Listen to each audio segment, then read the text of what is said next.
Welcome to the Brain Software Podcast. This is episode 137, the place you need to be if you're into hypnosis, NLP, and personal development. I'm Chris Thompson, and today, Mike Mandel and I are podcasting from the Hypnotic World Epicenter, Toronto, Canada, and today's show is all about hypnosis. So stay tuned. Mr. Chairman, esteemed colleagues, fellow soldiers, and dear friends, it is a real pleasure to address all of you today. And of course, when I refer to all of you, I really mean some of you. And when I say some of you, I actually mean one of you. And when I say this speech is designed for one of you, it actually applies to none of you. Therefore, I would like to begin today's speech by asking, why is it you can always get enough caviar, but you can never get enough toast to go with it? Dick, that's the wrong question to be asking, Scro. I'm sorry, I became a bit distracted by the jugglers. I meant to ask all of you the following question. What on earth ever happened to that old tranquility we used to know, Mr. Thompson?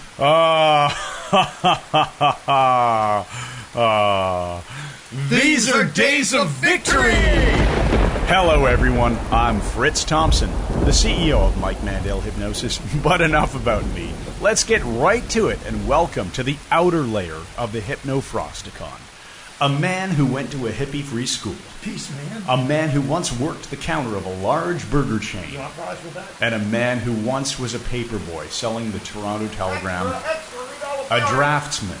A man who sold theater tickets door to door. And then spent 2 years as a telephone operator in an office with 150 women. The hypnotic hand grenade himself, Mike Mandel. Yes, Chris, an abbreviated rush to the microphone there. That was very good. Thanks, man. I'm sort of trying to restrain myself and largely failing. Trying and failing. What are we on about today, buddy? So today is going to be an episode. Well, it's funny. This is a hypnosis NLP personal development podcast, but a lot of the time there's a lot of joking and a lot of half-serious stuff and a lot of useful stuff from the personal development standpoint. But we don't spend a whole lot of time these days, it seems, talking directly about hypnosis, which is the main thing that we actually teach people. So that's all going to change. We thought, let's just double down. Let's do another episode that's really all about hypnosis. Hurrah! And so this is going to be a fun one. Okay.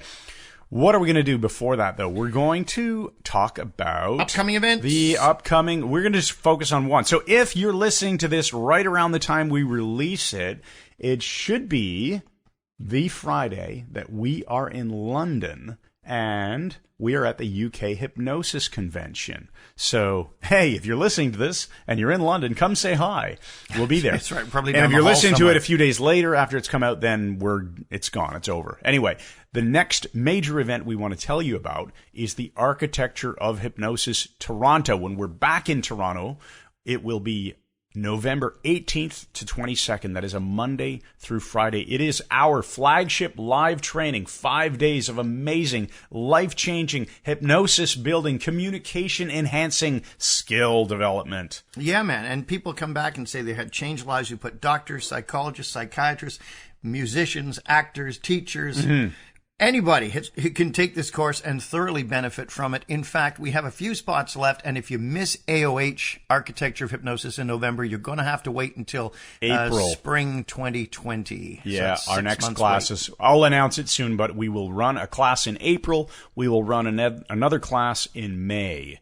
And we've got guest trainers to announce, but we're gonna dispense with all of that. For now, I'm going to tell you to go to MikeMandelHypnosis.com/events, and you'll always be able to see what we're up to. Okay, on with the show. All right, buddy. I want to talk to you. We're talking about hypnosis and related fields in the news every now and then without it actually being, a segment. Yes. I sent you a video because someone sent it to my wife because that someone wanted me to look at it and did not have my email address, which of course is very difficult to find, Mike at MikeMandelHypnosis.com. That's a complicated one, Mike. Yeah. Anyway, this this person, a very nice friend, sent this video and wanted me to evaluate it. And it was a YouTube video of a magician, as you know, Chris. Mentalist or magician? Yeah, or I guess a magician. Yeah. But it was It was Britain's Got Talent, Britain's Got right? Talent, and I don't know when it's actually from. It may be an old video, so don't bother writing to me and say, well, I saw that 2 years ago. Irrelevant. I've only just seen it. And I wanted to comment on it, and I'm going to very carefully give you a pre-frame before I do, to head off at the pass the typical emails I'm going to get from the Lindas of the world. I'm going to pre-frame your pre-frame and say that Simon Cowell was blown away by this guy. I thought it was awesome. They all there were. you go. They all were, and rightly so. So here's my pre-frame. I am not taking a shot at this man at all. He is an excellent first-rate magician. And performed it and well. performer. He did I'm including being a great performer and being a great magician.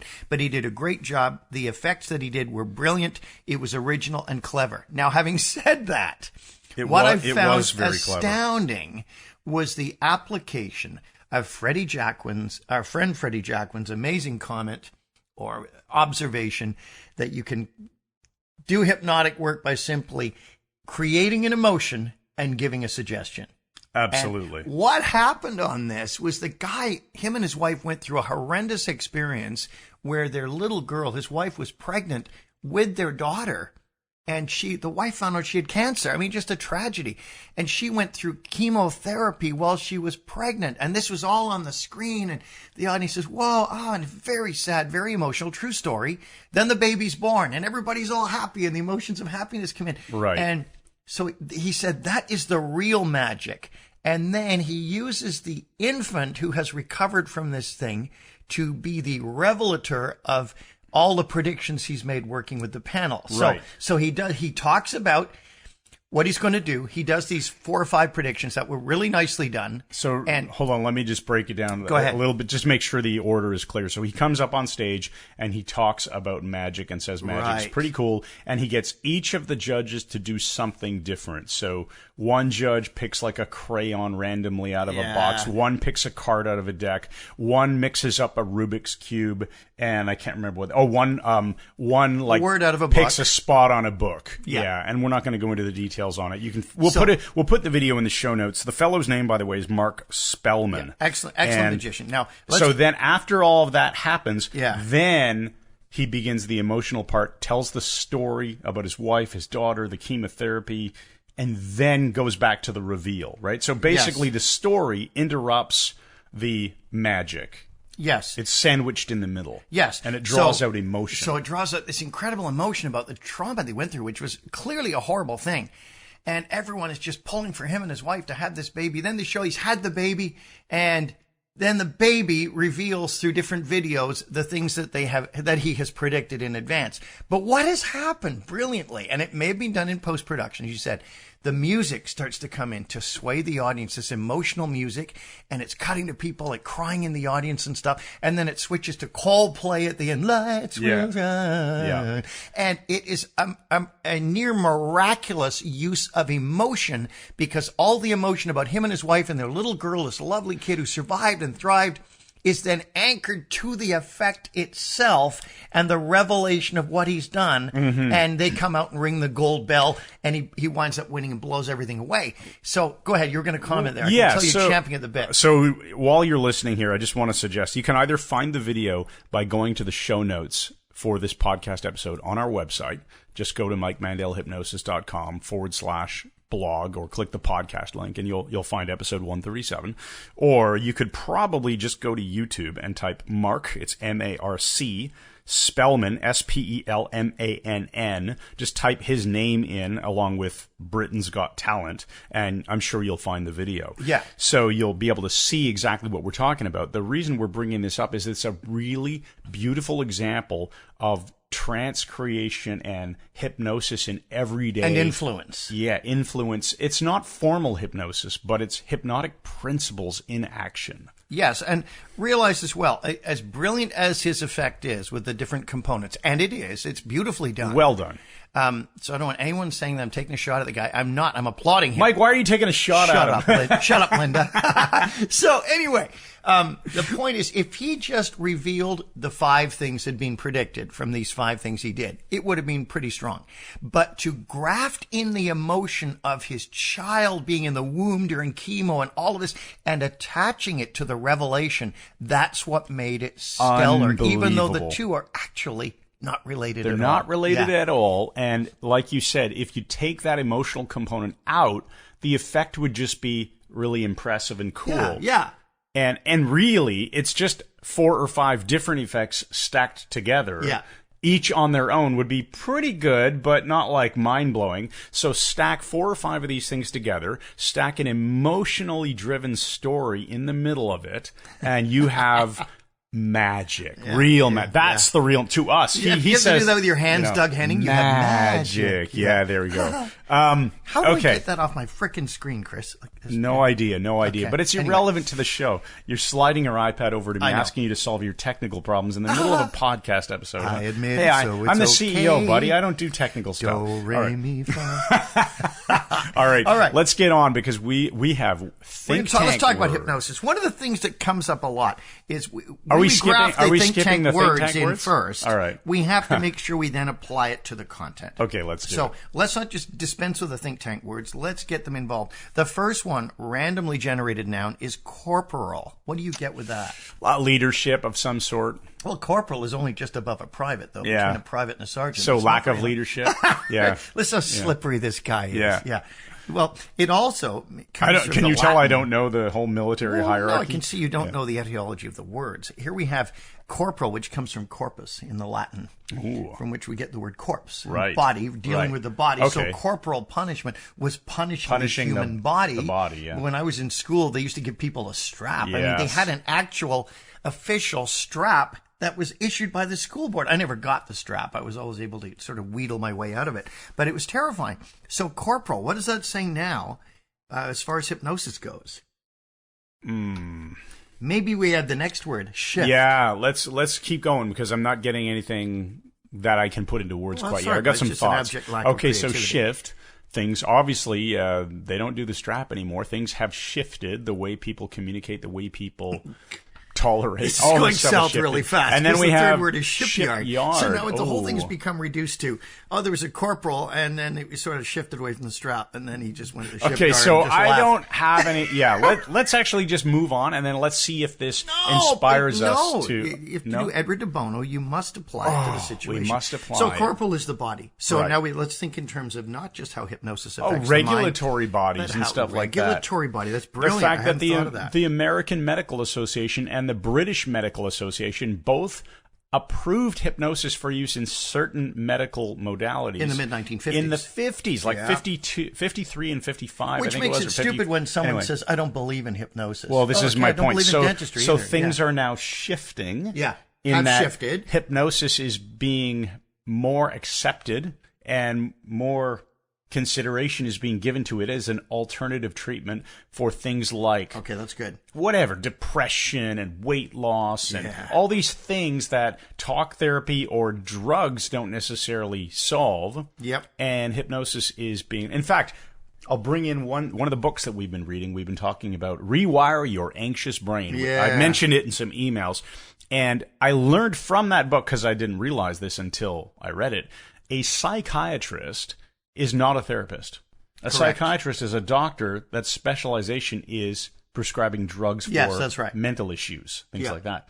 So a lot of people will think, well, if I go to a psychiatrist, I'm going to get help. No, not necessarily. You might if you go to a psychiatrist like our friend Adam, who is well-versed in many other modalities. Yeah. He's also a psychiatrist, right? Or Christophe in France and other psychiatrists. But if you go to a psychiatrist who only has training in psychiatry, they will not be able to help you therapeutically. So point being, there's lots, and we have to consider shifting our mindset and building more knowledge so that we can get that ship out into the shipyard. Well, no, that's good, because shipyard is the final word. And you know what comes to mind with me, Chris? A shipyard is where a ship is built, right? Like they built the Titanic in Belfast or something. But what is intriguing is Aland, India, the Aland shipyard is where they wreck ships intentionally. They run them aground. Oh, right. And if you like Mark Knopfler, in his album get lucky. There's a song all about this. It's very heart-wrenching about a ship going on its last voyage, and they hand it over to the captain hands it over to a man called the hangman, and his job is to run it full speed ashore, and then they just got cutting torches and everything, take it apart for scrap. Wow. The ship that I came to Canada on, the HMS Corinthia, when I checked, I found out what had happened to it. God be eternally praised. It was run aground in the land shipyard, and not a moment too soon as far as I was concerned. Yeah. So we're going to say, what about the techniques we use in that are old, that now can be safely run aground because there has been this shift Oh, sure. in the corporate body of hypnosis? Well, like a good example, we've often said you don't need to waste a whole lot of time doing something like a progressive muscle relaxation to get somebody into trance. There's other ways that we can use to create a hypnotic trance. Ways that we can use. Ways that we can use. There are other techniques that are a lot faster and more personalized than running somebody through some horrendous 20-page script of relax all the tiny muscles around your eyes and relax all of the tiny muscles in your cheekbones and around your ears and whatever it is, right? Yeah. All of this nonsense. All right, I think we've explored all the salient points on that. Let us go to... You know, one of the things that comes up when I talk about hypnosis? Hypnotism and hypnosis.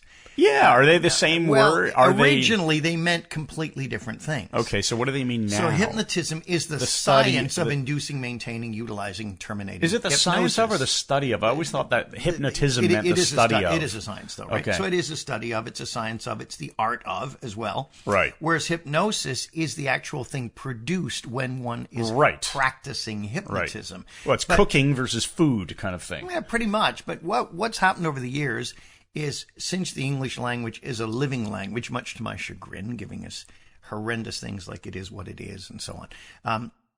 It is a living language, so we're seeing transition in language. Now hypnosis is also used to describe the science itself. You know, yes. He has studied clinical hypnosis. It's really clinical hypnotism. Yes. So hypnosis can mean both now, whereas hypnotism still means the science, the art, the study. Okay. So you're not going to say, you're safe to just use the word hypnosis. Yeah. You won't be missing out on anything. There you go. Right. You're missing out on anything. Yeah. Damn it. Which one have I used? Yeah. Have I lost anything? Have I missed anything? The other one is trance versus hypnosis. Now, this one came up a number of years ago. Remember, years ago, there was a meetup group in Toronto, and they were a hypnosis meetup group, or hypnotism or hypnotic meetup group, whatever. Some nice people were in it. I think that's where we met Gabriello Pittman as well. I think has since gone back to physics, but great guy. Anyway, I was warned before going to the meeting by a certain human being who said, oh, you better be careful because there's some highly skilled street hypnotists here, and they are sticklers about hypnosis and trance not being the same thing. I don't care how. Oh, yeah. I could care less. How do you think I took that, Chris? Yeah. What do you think You probably laughed. A, B, C. Oh, man. Okay, so I just laughed. So these are irrelevant. These are just words and labels that people... So we can communicate with each other. To mistake the word for the thing is to mistake the menu for the food. Yes, or the chef for the menu, or the restaurant for the chef. Where can we go with this now? Yes, how far can we do this infinite regress? This is a good podcast. You and I, Mike, we have always just treated them like the same. Trance, hypnosis, we don't care. No, we don't care. They're the same. Now, we do have good friends in the industry, like James Tripp. Right. Uses the term hypnosis without trance. He's built a brand around it. And, by the way, phenomenal guy. Yeah, great really guy, good friend, excellent and guy. excellent trainer and as well. In the beginning, when we didn't know James, I hope James gets to listen to this, then he can chime in. I hope he does too. We didn't really know him, so we weren't sure what he meant. But as soon as I started going through some of his YouTube videos, I quickly realized we're on the same page. Yeah, we are. He's just using the word differently, like to I think I'm correct in saying, in James's mind, he's probably thinking of when people say trance, they mean the idea of induction. Closing your eyes and relaxing and looking like you're slumped over. You don't need any of that to do hypnosis. We just call trance the same thing as we call hypnosis. Yeah, so Erickson used the term page. trance all the time. But what some people differentiate, Chris, if I may be so bold, is they seem to think, I'm really enjoying doing this stupid I bet you are. They seem to think that Trance is so good guinea pig laugh. Trance is something, you brought it back. Trance is something that occurs naturally, like highway hypnosis, which of course could be really that's probably highway trance then, right? Yes. But whereas hypnosis is something that is done intentionally through some kind of induction. But where we are both still on the same page as James Tripp is when James says trance without hypnosis. Hypnosis without trance. Yeah, whichever way. Yeah. Because if it's without, you can put it either way. Of course you can, yes. Golf without fun, fun without golf. Which is a good walk ruined in my books, like Mark Twain said. So the thing is, I think what James is saying is hypnosis without a formal induction producing phenomena. Yeah. So that we do still agree with that, because that's no different than me doing my all heteroaction induction in the early and mid-1970s. In fact, a few years ago, we recorded a video about producing name amnesia. And you've talked a lot about this before, how you, in your stage shows, created name amnesia supposedly without ever hypnotizing the person first, people, right? Yeah. So if you get the phenomena first, i.e. name amnesia, or in the case of what James will do, he'll often have something like a foot stuck to the floor, or your hand locked and stuck to a card so you can't drop a playing card out of your finger squeeze. Yeah. These kinds of things, you're creating the phenomena, and so you're doing the same thing that we've always talked. Anything that assumes trance causes trance. I almost said James Braid. Got James on my mind here. Clark Hull, 1933. So it's the same thing. If you create a phenomena, you get hypnosis by default. Exactly. Which we can call a trance. It's just a trance that was purposefully created. So again, we're really just talking about semantics here. And, you know, Chris, even in MMH Engage, Mike Mandel Hypnosis Academy, Engage, our online community. Facebook group for our members of the Mike Mandel Hypnosis Somebody Academy. will say, well, what about this? And they'll be, not very often, but somebody will be attempting to nail some of this stuff down to the finest possible degree. Or I'll get a very nice email from one of our students in that regard. And we're back in our mode of CCing each other when we answer people, so that we're not. If we don't CC each other, then we're never sure what's going on. You haven't answered someone, but I'll typically say, to me, it's largely irrelevant now. I'm just resting on John Grinder's wisdom with the test of a model is its usefulness. If I can produce the phenomena I want, if I can help somebody get better and do all of these things, I don't really care about too much of the theory behind it anymore. You know, okay, so this raises in my mind, a metaphor for models. There are lots of models. Like Al McPherson. Do you have to? Yeah, there you go. Do you have to pick one model that's your absolute favorite and that beats all the other models? It's not like which superhero can beat up the other superhero, and Superman's the strongest, and or Miss Alice, whatever it is, right? Yeah. But you've got. Let's say you were to look at what's the best food in the world. Right. Some people say, well, pizza is the best or whatever, and I'll say no, a damn good ribeye steak cooked medium rare. You're a bastard. You make me hungry. That's the best, right? Well, the thing is, you're not stuck eating one thing for the rest of your life. You can use a variety of models. Right. Use the models where they work. Well, and this applies to everything, not just hypnosis. Everything. Remember I said my mentor, Derek Balmer, used to say, you should always have at least 3 models of the world. Right. Because 1 is must. Yeah. 2 can be dilemma, this or this, this or this. People use the word dilemma incorrectly. They use dilemma meaning a problem. Oh, I'm in a dilemma. A dilemma is stuck between 2 things. That's the die in it. Is it this or this? Which one do I pick? Trance or hypnosis? But having a third model, the right one, the correct one for that situation, the best one will tend to stand out. Yeah. So that's good stuff, man. So it's, you know what you said about the best food. Everything is context driven. There is no meaning apart from context. It's impossible to extract meaning without context of some sort. Absolutely. And it's intriguing because, some of you said, oh yeah, the thing about best. Now, I was saying to my wife yesterday, Professor Greenberg, he did the amazing, great courses on Western music, not country and Western music. They went from the Gregorian chant all through madrigal to Baroque and classical and so on. And he said, music does not improve the way other fields improve. You can't say that Mozart's, whatever is better than this Gregorian chant. They're 2 different things. Yes. So you've got to see them in context. And I don't know what relevance of any kind that has to anything we were saying. But it's when you said, pizza's No the music, best food. yeah, or, no "This music the is best food." best. Yeah, it's the context. In an evening, I'd rather be listening to some quiet plane chant than Black Sabbath. Well, maybe it depends. Depends on what you're doing. Yeah. It always depends on absolutely. You said something else that I wanted to segue into here quickly too. You said something about must, right? And that reminded me. So you and I, we had a conversation recently about Audible and audiobooks, and I love listening to audiobooks. And one that I had got just, me into it yeah, now. I got you finally to subscribe to audible.com. By the way, damned guys, expensive. Audible doesn't know we exist, but I love Audible. It's an Amazon-owned company, and every audiobook under the sun. Freddie Jacquin's brilliant book on hypnotherapy is available. Does he read it himself? Yes, he Excellent. does. And Anthony Jacquin's Reality is Plastic, also read by Anthony. They're both available. If you subscribe, you get a book for free in your first 30 days. Anyway, just You get a book- one book don't a tell month? them we sent you because they don't know who we are, and you I get don't have one a credit a special. month, though? Yeah, you get one a month. It's And like then you can buy it's like others. $15 a month, and you get one audiobook per credit, basically. keep it forever. You own it forever. Nice. That's a nice thing. So if you cancel your subscription, you still own what's in your library. Anyway, so the book that I had finished was called The Good Psychopath's Guide to Success. Really interesting book. And one of the things I liked about it is similar to Cialdini's work.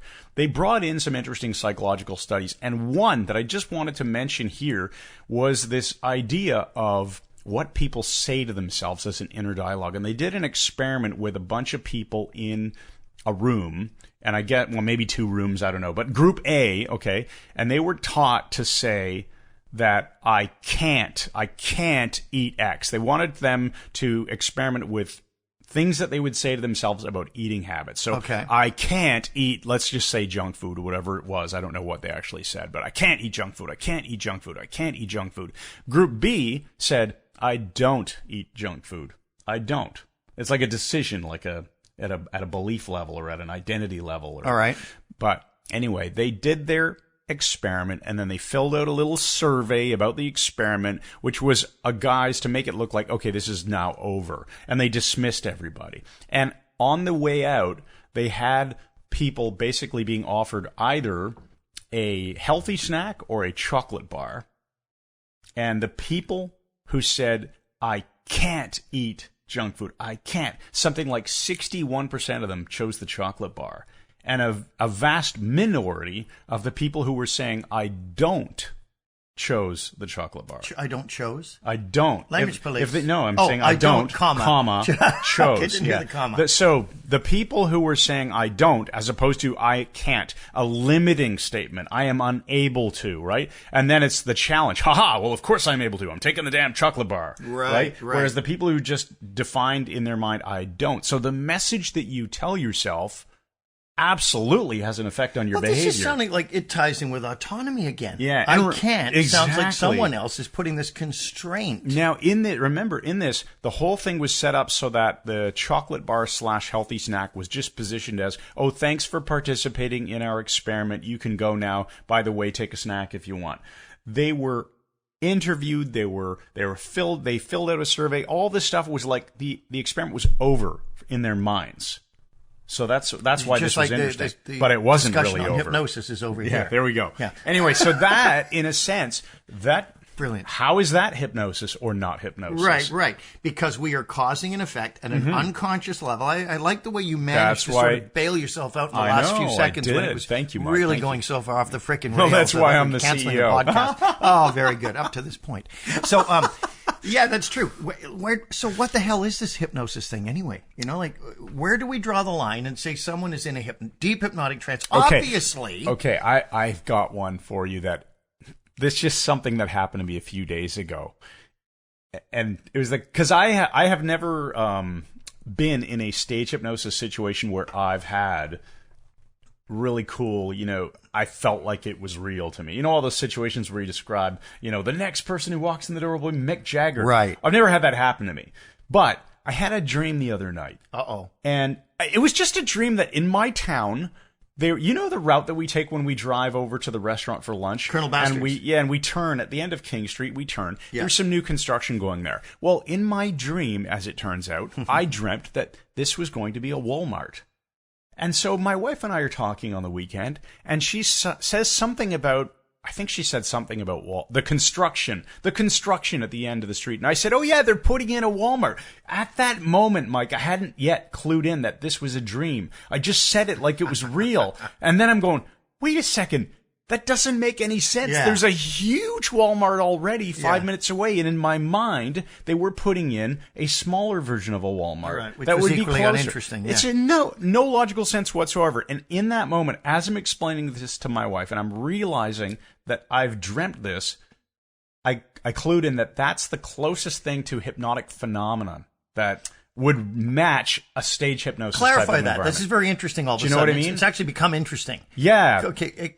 So because you were dreaming, until I stopped, I was not in a hypnotic trance, obviously at that moment, but I guess I was when I delivered the news. I slipped into the same dreamlike trance that this was reality to me, and then I popped out of it as I was explaining it and went, I'm analyzing it now in my mind as I'm explaining this to my wife, going, wait a second, that makes no sense whatsoever. That was a dream. But it was basically like hypnosis. Oh, that's nice and believable at the time. I 100% believed it as I started telling the story. Because you have brought out another in our discussion or a conversation on hypnosis, which is what this is. Most of it anyway. What I found interesting, and you don't realize this, Chris, but we've discussed many times how hypnotic language patterns, we even have cards on hypnotic language patterns we've designed, that it's ubiquitous. It's everywhere. Well, interestingly, I got a phone call on the way here today from this very nice sounding young woman, very friendly and so on, who is the editor of the local newspaper. Because I had written one of my usual scathing letters to the editor. And as you can imagine, there's not a single time I've written a letter that has not been printed. Not once. I've got a history of... To the editor. To the editor for any magazine or publication of any kind. I don't think I've ever missed one. So this is very interesting. Here's what it was about. A man in Minden went to the council meeting because he was running the waste, and this is all hypnotic, it's coming up. He had the company that dealt with the waste disposal. So he had the garbage trucks and the recycling and all this. He had not been paid since May. The council kept putting him on hold, but he kept working because they needed it gone. Mm-hmm. He had no contract with them. He took the letter and he showed up there to talk to them. And the mayor, they put the transcript in the local paper. And the mayor talked absolute fluff hypnotic language to him, content free. And the man was baffled and said, I still don't have an answer. And the mayor resorted to, well, it is what it is. Oh. So, of course, my adrenaline went through the roof and I wanted to drive my thumbs into his eye sockets. But here's what happened. When someone says that on the heels of this big hypnotic fluff that hasn't worked, that is from management speak. And it's essentially shutting the conversation down. Yeah. It's just saying, we're not talking about this anymore. So I took him to task and said, I expected something more than this vapid tautology. Note to the mayor, everything is what it is. Now let's have an answer to this man's questions. And so the editor of the newspaper phoned me because she wanted to print this.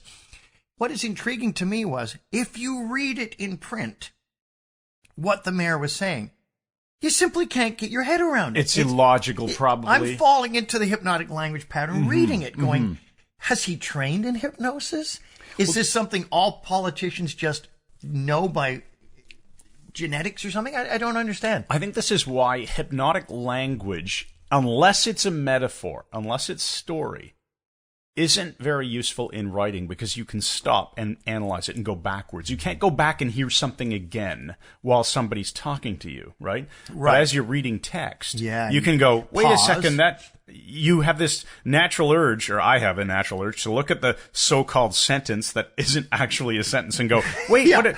And that draws you out of the experience. Whereas if somebody's just telling you a story, you can get caught up in that, even if you're reading it. Yes. As long as it makes sense. I read it aloud to my wife, and she was just like, trancing out. So I guess they just sort of learned to do this. I mean, a lot of those techniques are taught for orators. When how to think on your feet. Someone presents you with a question that you do not know the answer to, or you're uncomfortable. The politician's trick is to don't answer the question they ask you. Answer the question you wish they had asked you. Yeah. And the other one is the one hand, other hand. Well, on the one hand, people... Yeah, and on the other hand, you still you never draw a conclusion. So right. a lot of this is hypnotic in its very nature. So, the bottom line to me, Chris, is hypnosis as far as personal change goes, gives us a means of creating deep change versus superficial change. Absolutely. I would agree with that. And we're doing that how? Well, we're doing that by causing the change to happen at an unconscious level. Yes. So if we have let's come back to this idea of conversation. If I have a conversation with somebody who's struggling with some problem, and I can ask them the right kind of questions, or perhaps tell them a story, or speak to them in hypnotic language in such a way that causes them to shift at an identity level and to now see themselves as a different type of person than they did prior to the conversation, right, their behavior will change. And it's because unconsciously they now consider themselves to be a different type of person, or an entirely different person. A different person who would do different behaviors and have different beliefs. And we can use those, those labeling techniques that we talked about earlier. Yeah. You're the type of person who really seems to give things a fair shot. Is that correct? Yes, I am. Well, and you go on from there. Now you've got your opening remarks. I didn't even know why I did it, but I'm going to keep So doing you're going to create, with hypnosis, you're causing people to go inside and make changes at an unconscious level. And remember, with modern understandings of neuroscience, people like John Overdorf have looked into in incredible depth. We're not just trying to convince people of things. There's still this mythology that hypnosis is trying to convince someone of something against their will. You're invoking your will and bring it to bear in a situation to dominate them, and so that they'll believe something against their will. No, you're actually making changes in the physical structure of their brain. Mm-hmm. Absolutely. It reminds me, we put out a video called Hypnosis and Manipulation. It's on YouTube. It should be in our YouTube channel to combat this exact issue. Because for example, when we would advertise our hypnotic language cards, by the way, they're at mikemandelhypnosis.com/cards. That URL should be active. And so they're a fun deck of cards. And it's an ad on Facebook that will just tell people, hey, you can learn these cool language patterns. They'll help you become more influential, more confident as a hypnotist speaker. They're a coaching tool. They are not designed to hypnotize anybody. You don't take the deck of cards and fall into a trance. They're a practice tool. And people will see these ads and be like, oh, this is evil, this is mine. Or like, so we had to put out this video called Hypnosis. Is it just manipulation or something like that? Or is it something far worse? Remember I said someone at our church years ago, I went to this very bizarre controlling church before I sort of embraced Reformed theology, and this, which of course Kristen got a clue what I'm talking about, but that's all right. And a woman came up to me with about 80 pages of stuff she'd printed off the web, and the title was Hypnosis. Threat or menace. Yeah. Talk about a double bind. No, they're using hypnosis as a double bind right there. All right, so I think we've actually got so many bullet points here that we might have to continue in episode 138. I think see. So, buddy. We'll continue our conversation. We will continue this conversation. For now, though, we have a commercial break. And now a commercial break from the Shizjig Corporation. Hey, Dad, can I have another one of those pseudo pig ribs? They're swell.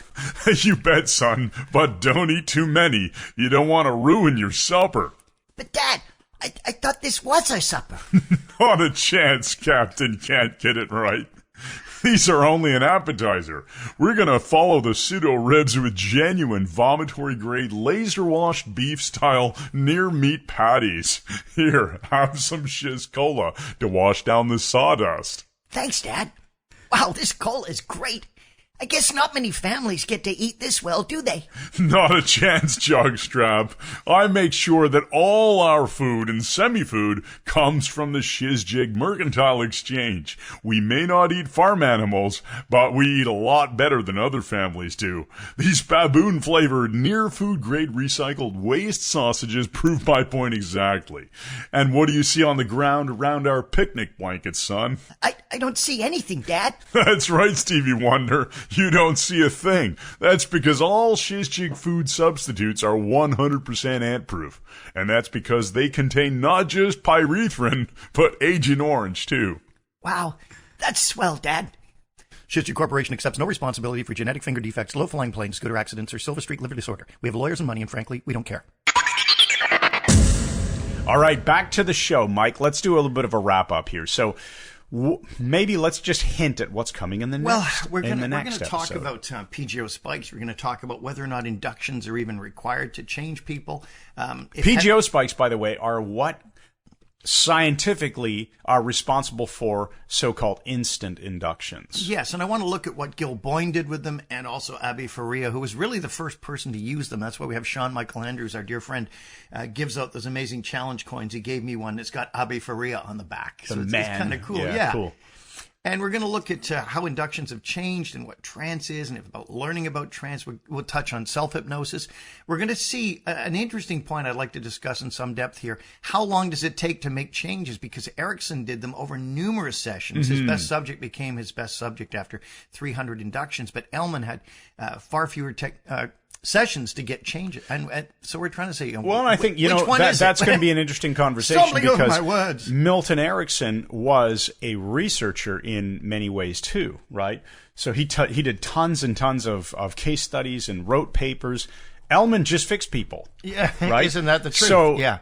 There's I think, not to say Erickson was poor in any way. The guy was brilliant, phenomenal, but he had plenty of time to be meeting with these clients over and over and affecting change over a number of sessions. And in some cases, I'm sure he fixed people quite quickly. But Elman taught doctors who had very limited time. So bam, we had to get in there and fix them. Right? So that's another thing we can look at. We'll talk about that. We'll be looking at caveats. If you're doing hypnosis and you're brand new to it, what you should be careful of. Warnings for stage hypnotists. We'll get into a lot of cool stuff. So we'll continue our discussion on hypnosis. Next episode, which will be 138, we'll be back from the UK by then. Chris, I want to ask you to give us the empowering questions. Here is today's empowering question. Ask yourself, how are hypnosis and hypnotic principles working in my life?